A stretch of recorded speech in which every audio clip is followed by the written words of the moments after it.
Daw mo. Ako talaga pag-discourage ko mo. Pero inayan na, discourage na lang, hindi ka na magpa-imperno. Ate, sige. But the idea there is Barnabas, a kind of guy, encourager.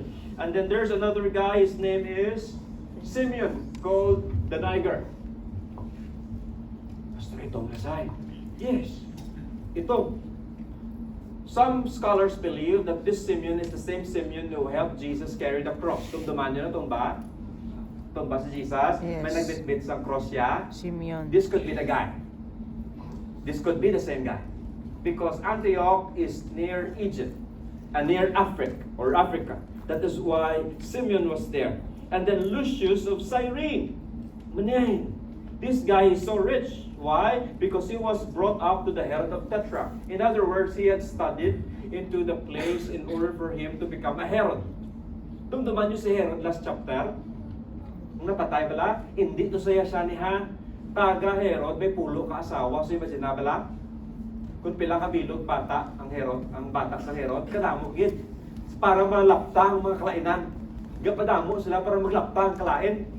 That is why this man had trained over there, but had converted to Christ.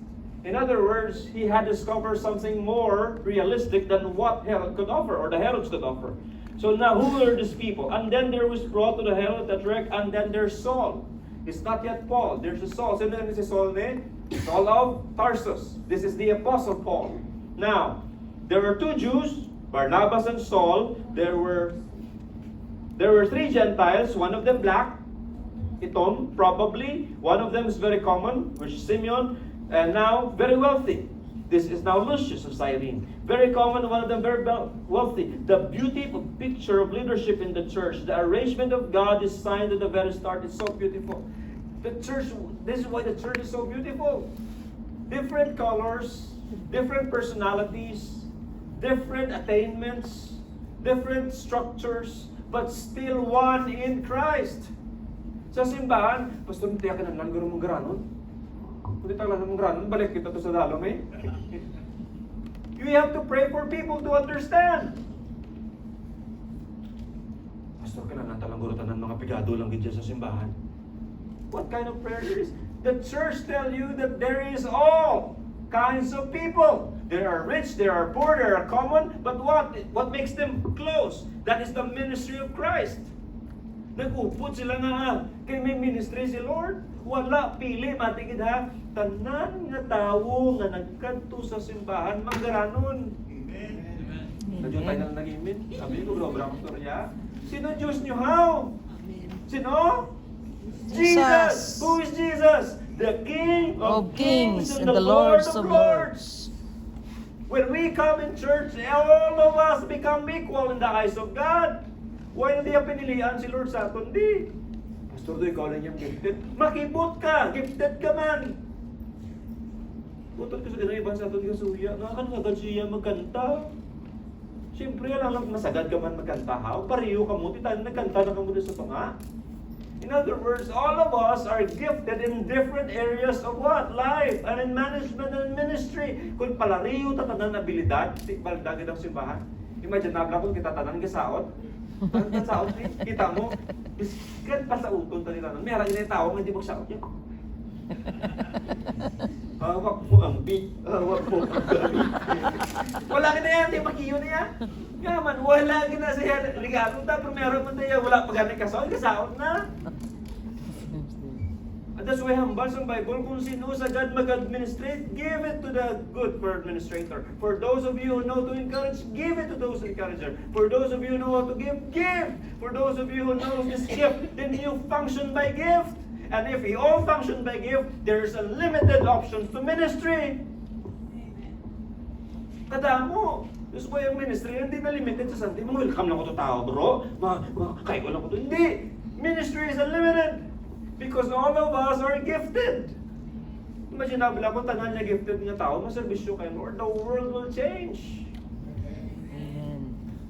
Ang kalibutan ka mabago, kinyaman, pwede gali pastor magamit ng akon pagka-doktor para mag-serve kay God? Pwede! Pwede gali akon pagka-engineer mag-serve kay God? Pwede! In other words, all of the things that God has given us a deposit, we have to use it because listen na, things that is not used will be destroyed. Ang isa ka bagay nga wala ginagamit, gakaguba. Tama. Mas mahal na lang gamiton kag maguba kaysa utang mo lang da kag naguba na lang nga wala na gamit. Kag kadamo Kristohanon nga mo nga. Nami. TV, tako, 45 inch. Pero wala, ganda. Kaya ano na, design, pastor eh. Simbahan may mo man na. No, may ka tuntado na. Tidiin. Wala. You see now the difference? That's why 5 of them, what did they do? Ano yung obrang isang 5? They what? They ministered to the Lord and fasted. The Bible says they ministered to the Lord. Anong obra dapat? Listen na, kung pastor ka, kadamo obra. Kisa doktor ka man. Kisa counselor. Kisa kapanilo siya. Kisa ka pangaboy basura. Kisa ma-worship team ka man na. There's plenty of things. If you want to do all things, then become a pastor sometimes. Because you have to do a lot of stuff. But the idea there is this. There is supposed to be a priority. You cannot be available to everybody and every problem in the church. Because if that would be true, you will die. Mapatay din pranong pastor ya. Kung naluwad daw problema sa tao, sulbaron niya tanan.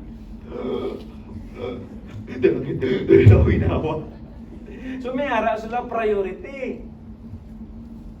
May ginapasunod ang nila obra. So, mati kita, isa lang po di ba lang ba ni Joel, kapoy na gid si pastor. Amen. Bro, mag-ublang nakasugod.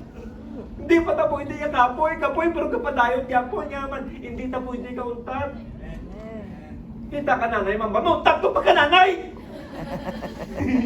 Piskan ka ilanat ka, gat ka ugas ka pinggan. Nga man, iloy ka mo. Amo man ako na tatay ka sa simbahan, piskan ka po, ikaw wala ka rason, yaman tatay ka mo. You see now, there is spiritual authority now. Ang di ka batsag, yati bata na, basurahan na. Bala ka na yaman. Kita mo damon ako bata sa buong, text, ang basura sa opisina, hindi naman napagwa. Ang tubig na pamuksan nyo. Go, taas ka mo sakol, tistigin nyo maging amay.